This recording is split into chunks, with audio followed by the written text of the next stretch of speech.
Vous ne verrez pas l'opération en cours à cause de l'important dispositif de sécurité mis en place par les forces de l'ordre et qui nous empêchait d'approcher. L'actualité en bref de ce vendredi, c'est d'abord un homme de 55 ans qui s'est retranché dans le domicile de son ex-conjointe à La Neuveville-sous-Montfort, une commune proche de Vittel. Le quinquagénaire venu du sud de la France est armé d'un fusil. Il a demandé à voir son fils, ce que lui refuse sa mère depuis plus d'1 an.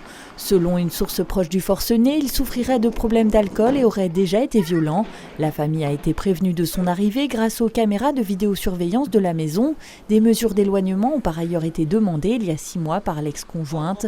Une quarantaine de personnels de la gendarmerie sont sur place depuis le début de la matinée ainsi qu'un négociateur. À l'heure où nous diffusons ce journal, la situation est toujours en suspens.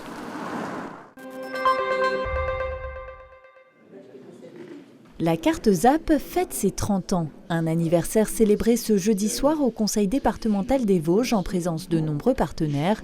L'occasion de faire un bilan de ce dispositif à destination des 10-25 ans. Une carte à 10 € dématérialisée depuis 2022 qui a déjà bénéficié cette année à plus de 10 000 jeunes. L'idée, leur permettre de bénéficier d'avantages et de remises auprès de plus de 200 structures sur le territoire, comme les auto-écoles, les cinémas, les clubs sportifs ou les espaces culturels entre autres.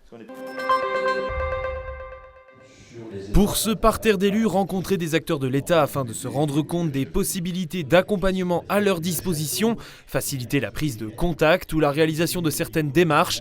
La 3e édition du comité local de cohésion des territoires se tenait ce vendredi à l'espace culturel d'Éloie. Animée par la préfète des Vosges, référente locale de l'ANCT, l'Agence nationale de cohésion des territoires, cette journée était aussi pour les élus un moyen de mieux appréhender l'offre d'ingénierie existante avec une vingtaine d'acteurs présents. Une journée qui s'inscrit dans la volonté de l'État de poursuivre un retour sur le terrain avec par exemple le laboratoire de la ruralité qui se déclinait sous la forme d'une caravane des ruralités en début de semaine ou encore l'implantation de maisons France Service partout sur le territoire.